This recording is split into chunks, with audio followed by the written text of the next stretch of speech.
రాష్ట్రంలో ఉన్నటువంటి విద్యుత్ ఉద్యోగులు, కార్మికులు, కాంట్రాక్ట్ కార్మికులు, దశల వారీ ఆందోళన కార్యక్రమాలు అయితేనేమి, మిగతా ధర్నాలు, ర్యాలీలు కార్యక్రమంలో భాగస్వాములై మాకున్న సమస్యలు ఏదైతే 16+13 డిమాండ్లు పెట్టామో ఆ 29 డిమాండ్ల మీద ఉద్యమం చేయడం జరిగింది. 15వ తారీఖున ఇండిపెండెంట్ స్ట్రైక్లో పోవలసి ఉన్నప్పుడు 14వ తారీఖు రాత్రి 12:30 సమయం వరకు కూడా చర్చలు జరిగాయి.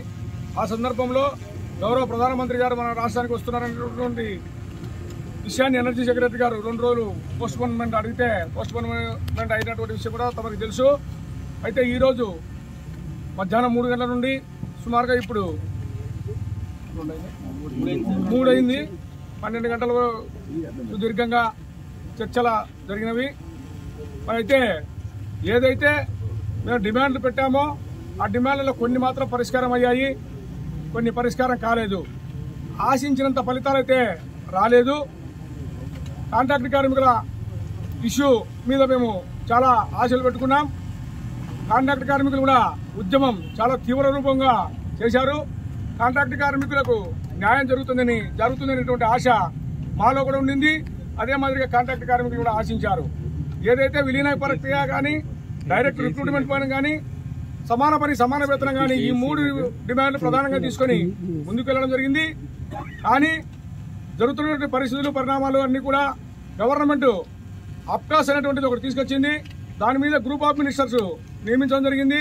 కాబట్టి ఈ 3 విషయాల మీద కూడా మేము గ్రూప్ ఆఫ్ మినిస్టర్స్ మీరు ఏదైతే డిమాండ్ పెట్టారో దాన్ని రికమెండ్ చేసేసి అదే మాదిరిగా గ్రూప్ ఆఫ్ మినిస్టర్స్ మీకు మీటింగ్ ఏర్పాటు చేస్తామని ఆ విషయం మీద చెప్పడం జరిగింది.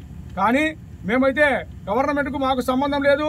గతంలో ఎన్ఎంఆర్ నుంచి NMR, casual labour, ex casual labour, విఈడబ్ల్యూస్, కాంట్రాక్ట్ లేబరు వీళ్ళందరినీ కూడా పర్మనెంట్ ఆనాడు మా మేనేజ్మెంట్లో తీసుకున్నాయి. ఆ విధంగానే మీరు కూడా ఇప్పుడు తీసుకోవాలనేటువంటి విషయాన్ని మేము వారి ముందర చెప్పడం జరిగింది. కానీ ఈ రోజు ఉన్నటువంటి పరిస్థితులకు ఆ రోజు ఉన్నటువంటి పరిస్థితులకు భిన్నంగా ఉంది. ఆ రోజు ఏపీఎస్సీపీగా ఉన్నప్పుడు జరిగిన నిర్ణయాలకు ఈ రోజు డిస్కమ్స్ ట్రాన్స్కోకి ఇడిపోయినటువంటి తర్వాత జరిగిన పరిణామాలకు చాలా వ్యత్యాసం ఉంది. ఖచ్చితంగా గవర్నమెంట్ అప్రూవల్, గవర్నమెంట్ పర్మిషన్ లేకుండా నేను చేయలేను. ఖచ్చితంగా నాకు కొంత సమయం ఇవ్వండి. ఇస్తే ఖచ్చితంగా నేను గౌరవ ముఖ్యమంత్రి వర్యులతో మాట్లాడి దీని సమస్యను పరిష్కరించే దిశగా ప్రయత్నం చేస్తాను అనేటువంటి విషయాన్ని గౌరవ ఎనర్జీ సెక్రటరీ గారు తెలియజేయడం జరిగింది. ఆ విధంగా రాతపూర్వకంగా ఇవ్వడం జరిగింది. అదే మాదిరిగా కొన్ని అంశాలు ఏదైతే మాకు పిఆర్సీ అరియర్స్ కాంట్రాక్ట్ కార్మికులకు ఇవ్వవలసి ఉందో అది సుమారుగా 2 సంవత్సరముల నుండి ఇవ్వలేదు. ఆ అరియర్స్ విషయం వచ్చేటప్పటికల్లా 100% అరియర్స్ ఇస్తామని చెప్పి అంగీకరించడం జరిగింది. అదే మాదిరిగా గతంలో 10 సంవత్సరాలు పనిచేసేటువంటి వారికి ఒక ఇంక్రిమెంట్ ఇచ్చేవాళ్ళు, సర్వీస్ ఇన్సెంటివ్ ఇంక్రిమెంట్ అనేది, దానిని ఇప్పుడు 2 ఇంక్రిమెంట్లు ఇచ్చేటట్టుగా ఒప్పుదల జరిగింది.